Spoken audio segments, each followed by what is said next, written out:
So firstly, I'm delighted to be here, and I just caught the back end of the earlier plenary session, so that was fascinating to hear. A couple of things that pricked my conscience in that just short time before we broke for networking. One was just listening to where technology is starting to play in places that perhaps we wouldn't otherwise expect it to. And then secondly, I think it was David mentioned the word skills, which is a very personal issue for me. So our view is that High Speed 2 has the opportunity to inspire a generation in the way we define the technology and infrastructure comes together. And hopefully I'll cover that in the next 5-10 minutes. Three things I'm going to do, folks, is one, and David gave me a bit of a steer as to how these dinners work and what would be relevant to this audience. Bit of an update on where we are as a project. Some of you in the room will sort of understand what High Speed 2 is and what we're doing, others won't. Talk a little bit about the rationale for High Speed 2, because it's not just a high-speed railway, and why it's so important for the country. And then lastly, a little bit about some of the challenges that we have and the opportunities and the challenges that face us, particularly in we live in a digital age and a technology age, and how that's going to play out for us. So just a bit of background, I took over in March. I've been in post now over 7 months, and this is clearly a very exciting time for high-speed rail in this country.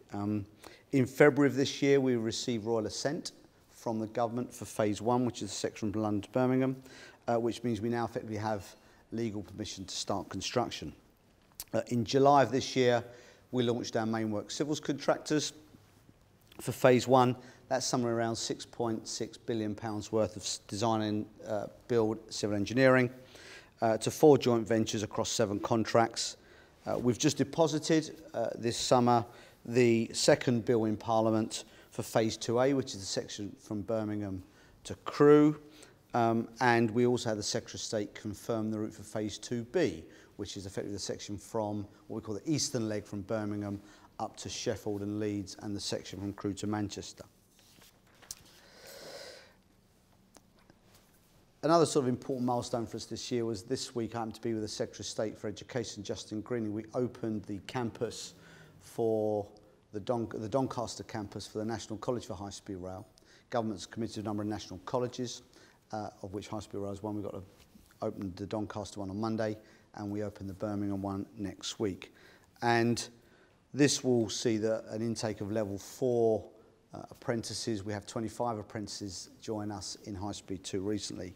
And those who would have read my profile, it didn't cover the stuff that was in the little brochure you got today, but I started my career as an apprentice. I didn't go to university in the first instance. So this is, for me, a really sort of personal, relevant issue for us in High Speed 2. And clearly, some of these young people will go on to become, in my view, sort of leaders in our business in the years to come. So High Speed 2, what are we actually doing? Fundamentally, it's 555 kilometres of new high-speed railway, a fleet of trains from London to Birmingham, then on to Manchester and Leeds, at speeds of 360 kilometres an hour, which is slightly abstract. What does that actually mean? That's about as fast as a Formula 1 car goes flat out. So that's how fast these trains will go. We're going to connect 8 of the 10 biggest cities in the country, 9 of which will have new stations or redeveloped stations. These are in some of the most sort of dense urban areas in the country. We'll be digging 70 kilometres of tunnel. See Roger here from Tideway. 70 kilometres of tunnel, and in places it's going to be 40 metres below the ground. On phase 1 alone, there's the bit section from London to Birmingham, we're going to move somewhere in the region of 128,000 tonnes of muck, for those that understand that term. Just to put that into context, Crossrail moved 8 million tonnes with 128,000 million tonnes. 16 times as much earth moved on phase 1 than Crossrail. But High Speed 2 is much bigger than sort of, it's another version of Crossrail. The magnitude and the complications of it actually give it a number of facets which make it a very different project for the country. While we're starting civils construction on phase 1, we're tendering in the market for designers for the stations.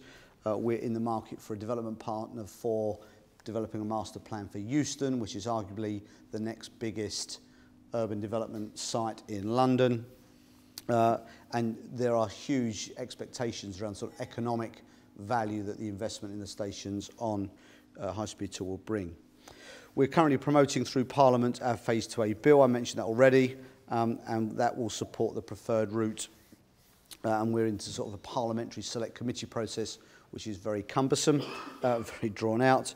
On Phase 2B, we're now developing those designs. We are developing an environmental statement because of the impact of the railway on the environment. And our intent is to deposit the bill for that at the end of 2019. By the end of 2019, so if you think about that, it's just over 2 years from now, we'd have procured all of the major assets for High Speed 2, including the trains. We would have been 6 months or more into construction for Phase 1. We'd have got royal assent in theory for Phase 2A, and we would have deposited the bill for Phase 2B. So in a relatively short period of time, this very much becomes a very real thing that the country is undertaking. And of course, as the future operator for high-speed rail, we are also procuring a fleet of trains. That's 60 train sets with a contract value of somewhere around £2.8 billion. So again, arguably one of the biggest train contracts the UK has seen. So we know that one of the questions we get asked is sort of why High Speed 2? We know that there are parts of the country that are still convinced as to why you would do it. But for me, this is very clear. As a country, we know we have outstanding firms and clusters of industries around the UK, but we consistently fall as a country behind our peers internationally when it comes to productivity. Our economic growth is very unbalanced. And the North and the Midlands are typically somewhere between 10 and 15% below the London and the South East when it comes to these issues. A major factor in this is that historically poor transport links for the key cities in the north has been constrained by growth. If you take, for example, a 40-mile journey from Bradford to Sheffield, takes an hour and 15 minutes. Birmingham to Leeds is never less than 2 hours. When High Speed 2 is finished, it's 49 minutes. Commercial property prices are much lower in the north than they are in London. In some places, they're a quarter of the price, and yet the north has struggled to see investment in the way that London and the South East continues to draw money into this part of the country. So High Speed 2 will sort of rebalance the economy. It will be a catalyst for growth. It's about improving connectivity between the Midlands and the North, and it provides business with a wider pool of potential employees and helping them attract and retain the talent that we know has been very much a sort of factor for the growth in the South East of the UK. But this isn't just an ambition, this is already happening. HSBC have cited HS2 as one of the reasons why they're moving their HQ to Birmingham. And many employers are now looking at the North and the Midlands as a base for them growing their business or making it the centre of their business. We expect something in the order of 100,000 jobs will be supported by the regeneration opportunities around High Speed 2 stations, and 70% of those jobs will be outside of London. There are also significant gains for the rest of the country too. In many places, the rail network we know is very overcrowded. I travel to Birmingham a lot in my job, and the demand for rail travel has more than doubled since privatisation in the mid-90s. So High Speed 2 adds much needed capacity to the UK rail network. We will triple the number of seats out of Euston when we're at peak hours, carrying something in the order of 300,000 people a day. And as these capacity benefits are not just limited to High Speed 2, because by shifting long-distance journeys onto a new high-speed railway, you then open up opportunities on the conventional network, so you release space on existing routes for local, cross-country, commercial, and freight traffic. And the freight's particularly important because that gets cars off and trucks off the road and it gets goods onto the railways. But we have our fair share of challenges, as David said. The scale of the workforce to reflect the scale of the project will mean that at peak we will have something like 25,000 men and women working on High Speed 2 in the design and construction phase. We have a commitment to bring 2,000 apprentices into the sort of High Speed 2 enterprise in the life of the project, and we certainly expect that we would see a lot of people switch industries and come and join what we are looking to do. But we know as an industry we are facing some challenges around the skills gap. David mentioned that only at the plenary session earlier. And planning to meet the future demand is now vital. Just an interesting stat in sort of rail engineers as a sort of cohort. A quarter of those are 55 or above, all of which will retire in the next 10 years. So there's just not that sort of pipeline coming through. We will be taking up, and we're very aware, we'll take up a huge part of the UK's construction capability. And we are one part of a quite broad now government major project portfolio. Forecasts show that the country is going to need more than 180,000 engineers every year to meet our construction pipeline through to 2024. And if you think that from the start of construction this year through to opening our sort of full network operations, it's 16 years. So think about it this way. The first driver of a high-speed 2 train from London to Leeds is probably going to do their GCSEs this year. Some of the apprentices that will be working with us at the latter stage of construction will be doing their times table in primary school. So high-speed 2 cannot be built without the skills, talent and commitment of the next generation. And to attract young people to the industry, we need to break down this sort of preconception that construction, engineering and infrastructure is outdated, low-skilled and low-paid. The reality is that modern infrastructure projects like high-speed 2 require highly skilled, innovative technical expertise. As an industry, we need to be better at competing with other sectors for emerging talent. And increasingly, our sector is going to be compete with newer disciplines around data science, computer-based technology, building information modelling, you could go on. However, the field of emerging technologies, and I guess playing a little bit into then a segue into what happened before I arrived today, and the digital revolution presents huge opportunities and challenges for us at High Speed 2. As I said, we're 16 years from being complete, and we don't quite know where technology will be and the boundaries of innovation in 2033. If you look back 16 years, by way of getting a reference point, about 90% of internet users in 2001 were using dial-up technology.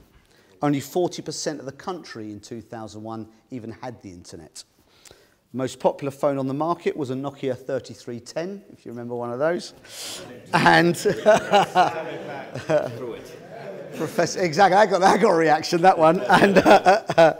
And Apple, who that year released the iPod, weren't even making a profit. So if you just think about that, 16 years. Who could have predicted the explosion in personal data, smartphones and super-fast broadband? Our future customers are going to expect a very personalised, technologically accessible passenger experience. So we need to look to the future now in terms of artificial intelligence, smart and biometric ticketing, let's talk about that with MasterCard, and very personal travel service information. The use of drones and automated vehicles is another advancement which we will be able to utilise in our construction and maintenance approach. The UK, if you think about the UK rail network, 32,000 kilometres of track, all requiring regular inspection, monitoring and maintenance. Drones are one safe, relatively cheap and easy deployable alternative to putting people on the track. We are looking into how we can use drones to capture ground images of environmentally sensitive information, as well as existing security technology around crucial assets and monitoring for issues like heat signatures. We're also beginning to think about the opportunities that might extend to introducing automated vehicles around our depots. As a project, we're leading the way in the implementation of BIM, creating and managing a digital information and 4D model for every aspect of the project, and we're allowing high-speed 2 teams and our supply chain to interact with that model in real time but in a controlled fashion. And the realms of virtual and augmented reality, we are already looking at this through some of our design contracts to sort of better understand the customer experience. So we're using these goggles, we do some work with Arup in this regard. So we're visualising what the customer experience will be and help us understand how that experience will feel in 2033. HS2, folks, will be the first railway built north of London for over 100 years. And it will need to work seamlessly with the conventional network, which is predominantly 20th century, or some of us might say 19th century, infrastructure. Our challenge will be to build enough flexibility into our designs for the future railway to be able to adapt and incorporate those latest proven technologies and innovations every step of the way. But the more digitally based our construction techniques and ultimately the operational railway become, the more we need to guard against the risks of cybercrime, large-scale hacking attacks. So we will need to constantly work with industry experts in the field of cybersecurity as those new threats emerge. As systems, technological advancements and expectations increase with the uptake of digital, there is now more than ever a greater need to consider the skills we need from our young professionals. So this is a really exciting time for construction, for the rail industry, both in terms of the opportunities, but also because we're going to do something really innovative and groundbreaking with some of the technology in the next 10 to 15 years. Certainly a very personal passion of mine is to sort of help inspire a new generation of young people to consider a career in technology and engineering. And I think the role that universities can play is vital in that regard. High Speed 2 is also an opportunity for us to attract experienced and enthusiastic people from other industries to come across into engineering construction. It can be a beacon for young people trying to decide what to do. And it can captivate and inspire school children in the North and the Midlands in particular to take up careers in science and technology, knowing that they will have choices about where they want to work in the future. If I ask you to take one thing away from this talk this evening, it will be to understand the drive and the passion we have at High Speed 2 to create a truly 21st century railway, which both benefits the country but will inspire a generation. Thank you.